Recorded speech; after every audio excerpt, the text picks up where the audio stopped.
Police officers approached the Stockdale residence in Beach City, Ohio, with an uneasy sense of urgency. The front door was ajar, a stark invitation to a scene of unimaginable violence within. Moments later, the chilling crack of a gunshot pierced the air. What lay beyond was a tragedy that shattered the image of a deeply religious, tightly controlled family. A family whose strict rules and isolationist beliefs may have sown the seeds of their own destruction. The Stockdale family massacre remains cloaked in mystery, its motive unknown, leaving behind a trail of questions about how darkness can hide behind even the most outwardly wholesome facades. This is the story of faith, repression, and a devastating spiral into violence.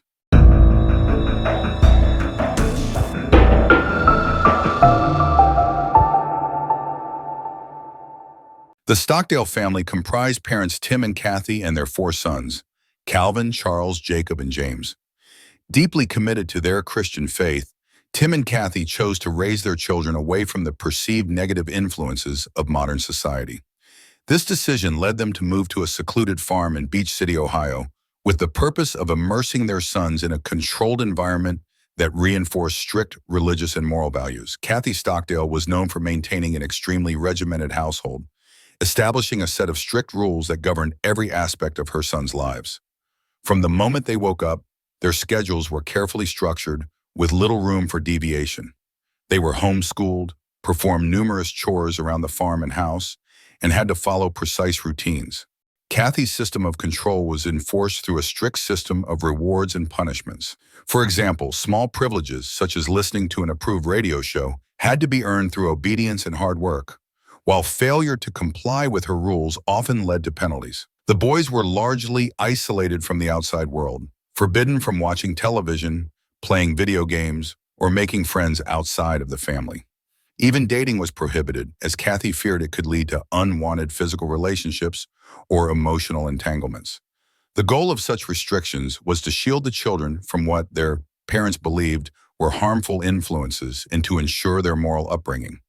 However, this highly controlled environment left little room for personal freedom or external experiences, creating a situation that some described as suffocating and imprisoning for the Stockdale sons. Daily life on the Stockdale farm was rigidly structured, with every hour of the boys' day planned out to reinforce a disciplined lifestyle.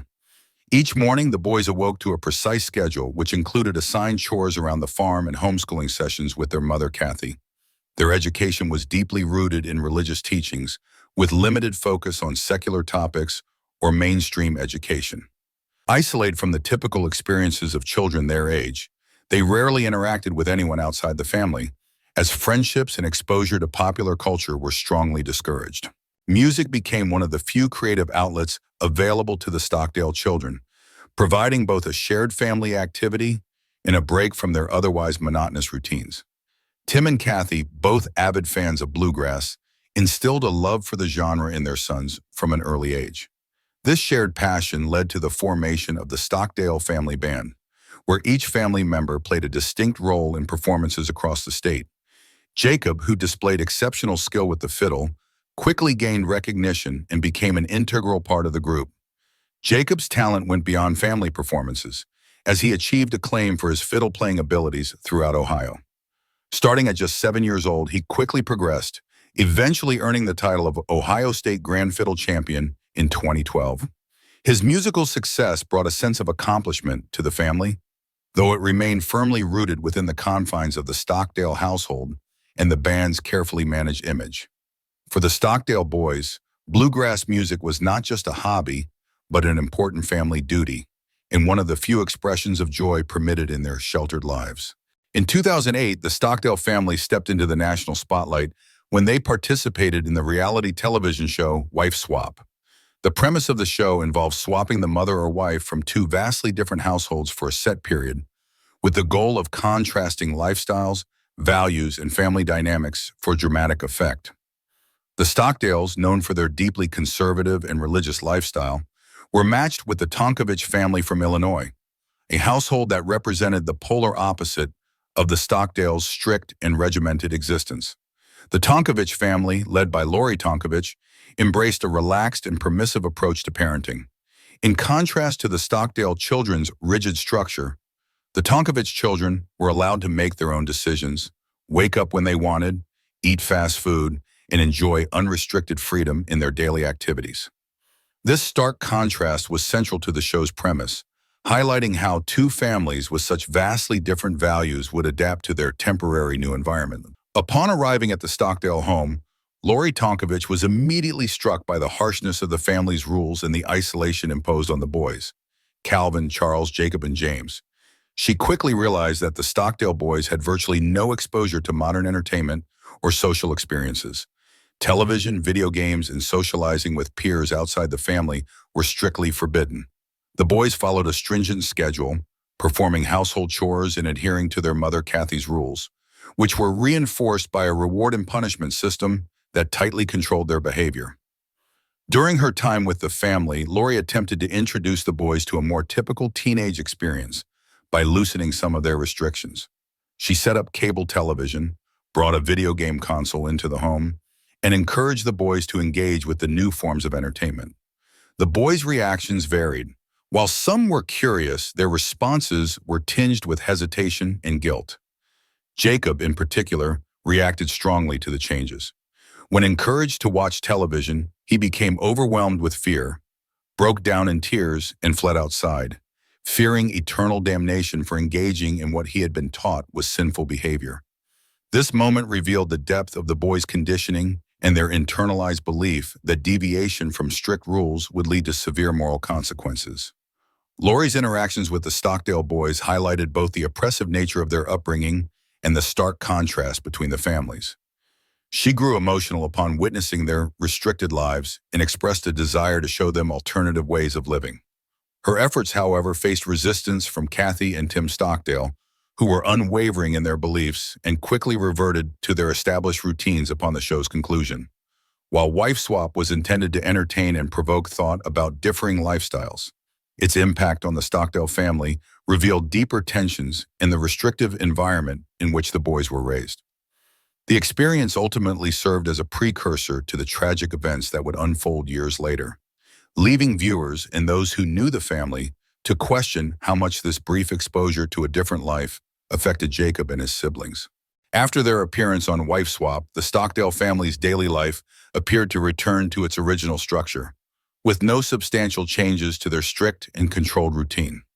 Despite exposure to a vastly different lifestyle during the show, Tim and Kathy Stockdale doubled down on their values and rules, seemingly unaffected by the brief period of change.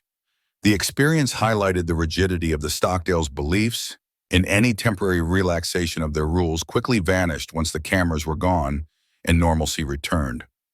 Over time, the older Stockdale sons began to leave the family home in pursuit of their own lives. Calvin, the eldest, moved away to attend Hillsdale College in Michigan, eventually becoming a teacher. Charles followed suit, choosing to attend medical school in Philadelphia.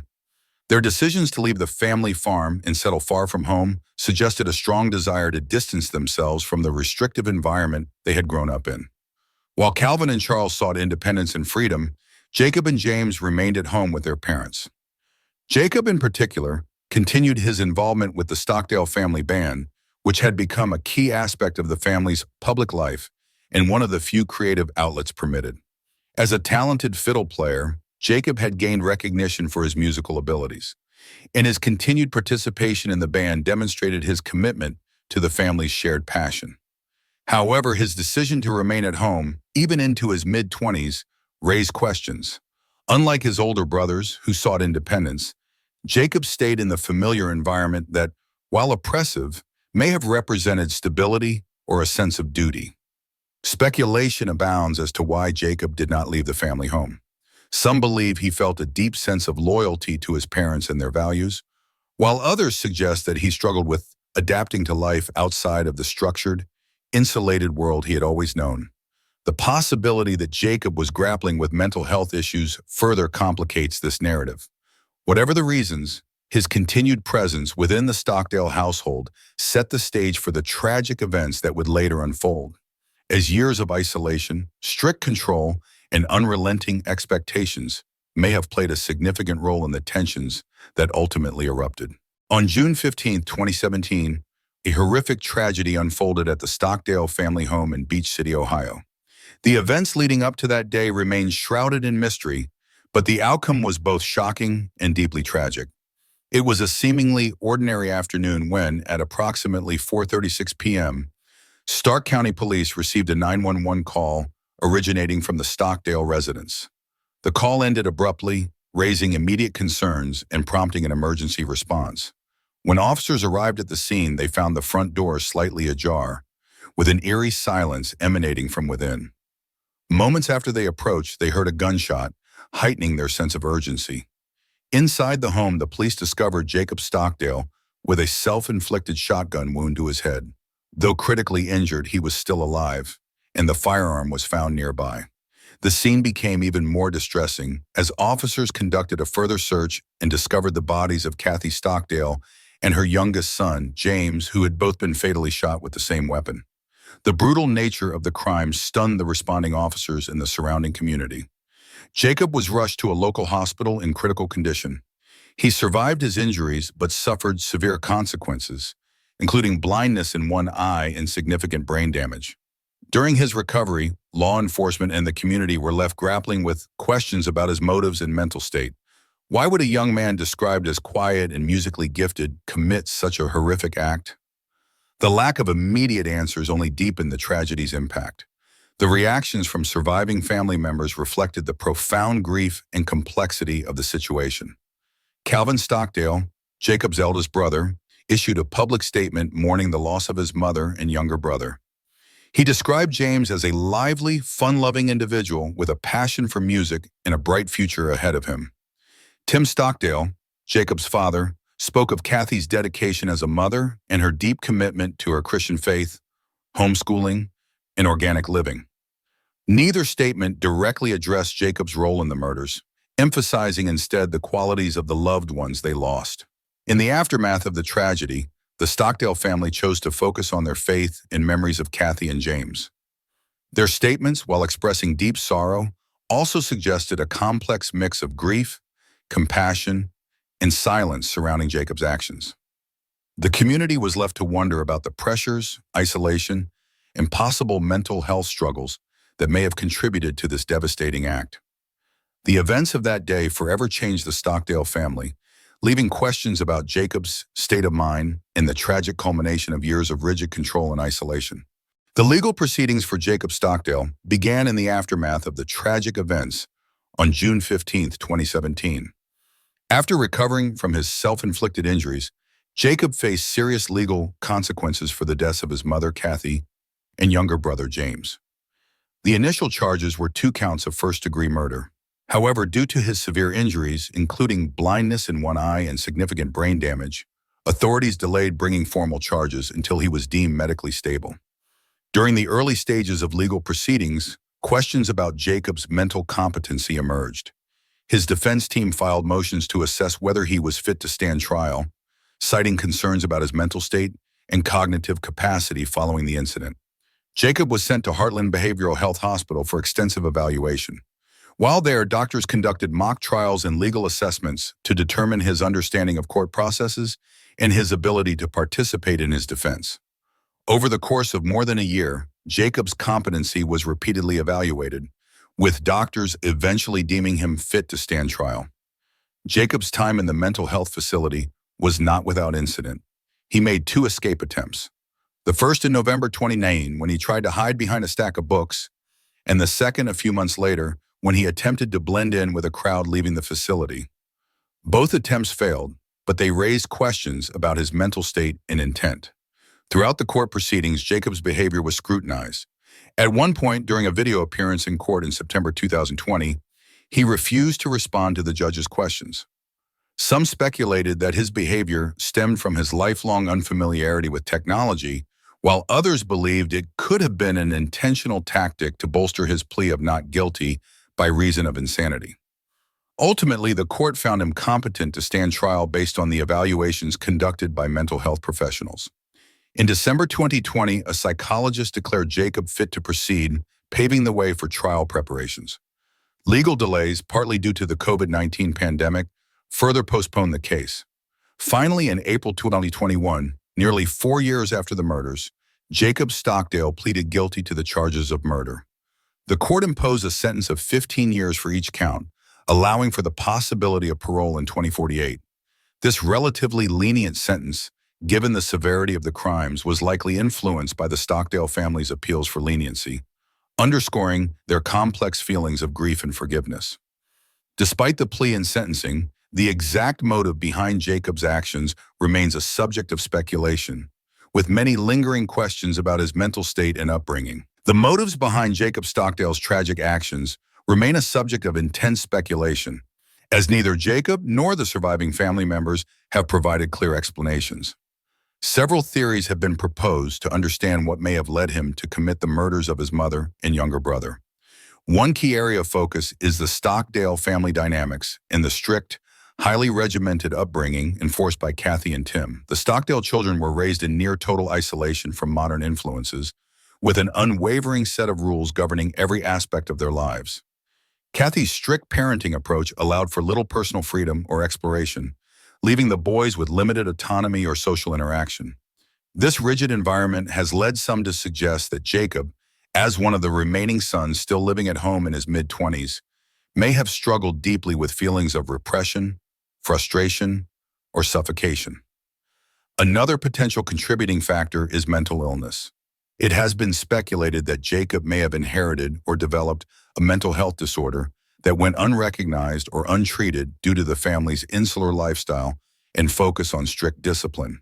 The pressure to conform to a rigid standard of behavior without external support or freedom may have exacerbated any underlying mental health issues, potentially leading to a breaking point. Some experts have considered the possibility that Kathy herself may have suffered from obsessive-compulsive disorder, OCD, reflected in her intense need to control every detail of her children's lives, and Jacob may have inherited or been influenced by these tendencies. The effects of isolation also cannot be overlooked. Being cut off from the broader world and denied many typical aspects of childhood and young adulthood could have taken a significant toll on Jacob's mental and emotional well-being. This isolation might have left him unprepared to navigate adulthood independently, contributing to a deep sense of entrapment and internal conflict. Some speculate that Jacob may have felt a mix of resentment, hopelessness, and confusion, ultimately leading to an explosive reaction. There are two primary theories regarding Jacob's motives on the day of the murders. The first is that he may have snapped under the weight of years of repression and strict control, leading him to take violent revenge on those he perceived as the source of his suffering. The second theory suggests that Jacob's actions may have been driven by a desire to escape and protect his brother James from enduring a similar fate, with tragic consequences. While the true motives may never be fully known, Jacob Stockdale's story highlights the complex interplay of family dynamics, mental health, isolation, and restrictive upbringing that can contribute to unimaginable acts of violence.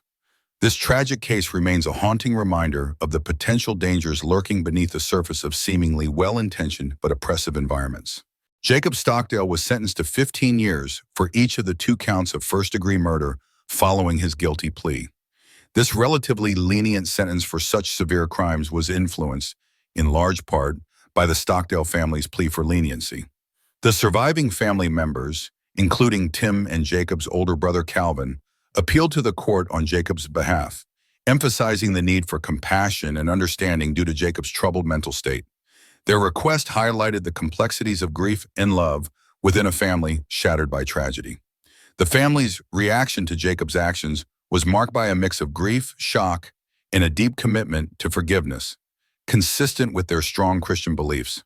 Tim and Calvin's statements publicly mourned the loss of Kathy and James while choosing not to condemn Jacob outright.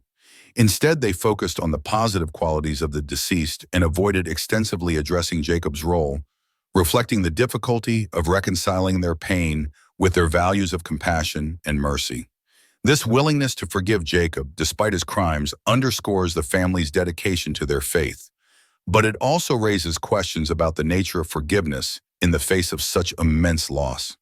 The Stockdale case also prompts broader discussions about justice, forgiveness, and the impact of upbringing on behavior. Was Jacob's sentence sufficient for the gravity of his actions, given his family's advocacy for leniency and the consideration of potential mental illness?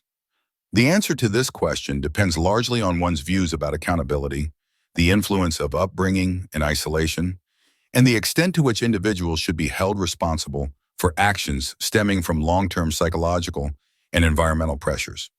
The family's call for mercy highlights the tension between the desire for justice and the commitment to forgiveness, leaving observers to ponder, how much can an oppressive upbringing, mental health struggles, and a life of isolation mitigate the responsibility for heinous actions?